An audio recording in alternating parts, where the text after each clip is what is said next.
Hi, everybody. Welcome back to another Friday talking about managing our anxiety.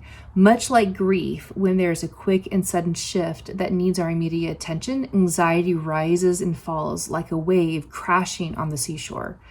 This can be quite unsettling, especially when we're not expecting it. For example, many people found out this week that there is not going to be any end of their school year. So what they thought they might be able to salvage or get back is just not going to be there. They're missing their friends, they're missing their teachers, they're missing their community. This is a painful loss for so many, and we're left asking the question, what's next? Enter anxiety. As questions and thoughts flood our minds, we naturally feel anxious. This feeling is not the enemy of us. It's not coming against us. This feeling is actually more like a warning sign that something is wrong or off, and or our footing just isn't very secure. We don't feel grounded. We don't feel like we can really continue to keep our ground. And so the feeling of anxiety tends to intensify during these moments. So what do we need to be doing when this happens?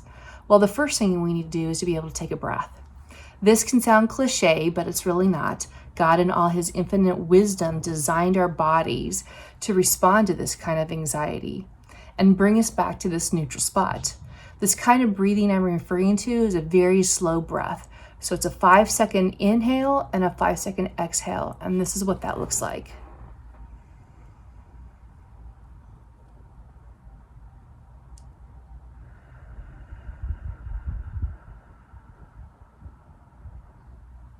And inside my mind, when I take that 5-second slow inhale, I'm counting like 1 Mississippi, 2 Mississippi, and so forth to 5, and then slowly allow it to calm and breathe out. And when this happens, when we allow this kind of breathing to happen, it really takes our nervous system and really allows it to slow down, so then we can start thinking and processing information more. Next, we need to be aware of how and when this anxiety is presenting in our bodies. And I know, again, this kind of sounds a little silly, but we typically feel anxiety in our shoulders, in our necks, in our head. We might feel it in our gut sometimes. And when we can take a moment and identify where anxiety is presenting itself at that moment, then we have another clue, another piece of information about how we can help calm ourselves down. So for example, if the anxiety is all up in my shoulders and my neck and I feel like I'm just really wound tight and holding on to things, then I need to be able to really push my shoulders down as I'm breathing and maybe stretch it out a little bit. Like I pull my neck to one side and push my shoulder down, or I do it with the other one. Either way, when we're able to move into those slower movements with our body, we're going to be allowing that anxiety to really take that seat and lower itself as we take that inventory. Lastly, as we're doing this, as we're learning how to relax our body and pull it down slowly, as we're calming our breath and allowing this to really move slowly down through us, we need to keep our mind focused on Christ.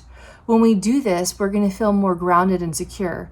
Even though the circumstances haven't changed, we are in a better spot to receive the shifting of the circumstances around us.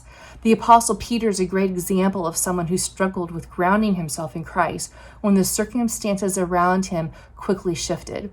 We read the story of Jesus walking in the water in Matthew 14. Peter, walking out to him, seemed to feel confident, at least that's what we're thinking as he's climbing out of the boat.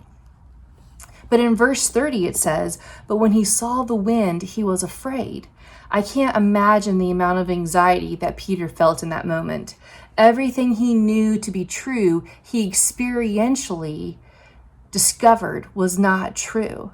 As the winds came up, Peter went from focusing on Christ and being grounded to focusing on the winds or the circumstances in our life, and quickly his focus changed, causing him to become ungrounded.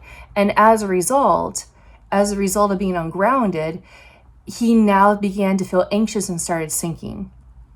This week, as you recognize circumstances shift and anxiety rise, see it as a red flag that the winds are high today. And maybe, just maybe, it's an idea or a signal that we need to spend a little bit more time focusing on Jesus to make sure that we're a little bit more grounded.